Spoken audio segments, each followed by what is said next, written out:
మెదక్ జిల్లా టేక్మాల్ మండలంలో జిల్లా పరిషత్ ఉన్నత పాఠశాలలో ప్రధానోపాధ్యాయులు రాజేంద్ర ప్రసాద్ ఆధ్వర్యంలో విద్యార్థులకు ప్రత్యేక సమావేశం ఏర్పాటు చేసి మాదక ద్రవ్యాలపై మత్తు పదార్థాలపై అవగాహన కల్పించారు. ఈ సందర్భంగా పలువురు మాట్లాడుతూ విద్యార్థులు గుర్తు తెలియని వ్యక్తులు తినుబండారాలు ఇస్తే తినకూడదని, అదేవిధంగా మత్తు కలిగించే పదార్థాలకు దూరంగా ఉండాలని విద్యార్థులకు సూచించారు. ఈ కార్యక్రమంలో పాఠశాల ఉపాధ్యాయులు విద్యార్థులు పాల్గొన్నారు.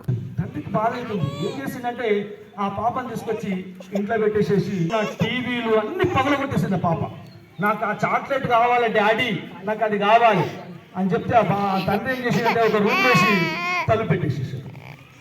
తలుపు పెట్టేసి ఆ రూమ్లో ఏం లేకుండా చూసిండు ఖాళీ. ఆ తలుపు పెట్టేసేసి అయిపోయింది. పాప ఏం చేసింది తెలుసా? పాప పండుకున్నటువంటి మెత్త దిండులో ఉన్నటువంటి దూదినంతా చెప్పి తినేసి మింగేసి పాప ఆ దూది తినేసి కడుపు నిండా ఆ దూది ఎఫెక్ట్ అయిపోయి ఆ పాప చనిపోయింది. చూడండి మాదక ద్రవ్యం ఎంత ఎఫెక్ట్ అవుతుందో.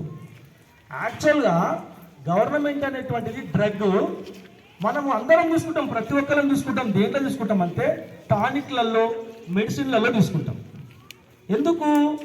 మనం ఆ డ్రగ్ తీసుకోవటం వల్ల కొంచెం కండరాల అలసట అనేటువంటిది తగ్గి జ్వరం కానీ అలాంటివి తగ్గుతూ ఉంటుంది మామూలుగా.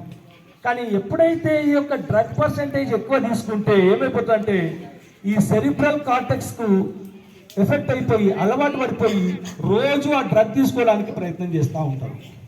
ముఖ్యంగా ఈ పల్లెటూరు ప్రాంతాల్లో ఉన్నటువంటి ఒక బ్యాడ్ హ్యాబిట్ ఏంటంటే తల్లిదండ్రులు ఏం చేస్తారంటే పిల్లలను కళ్ళు తీసుకురమ్మని పంపిస్తారు. బీడీలు తీసుకురండి, కళ్ళు తీసుకురా బిడ్డ. మరిన్ని అప్డేట్స్ కోసం మా ఛానల్ని సబ్స్క్రైబ్ చేయండి.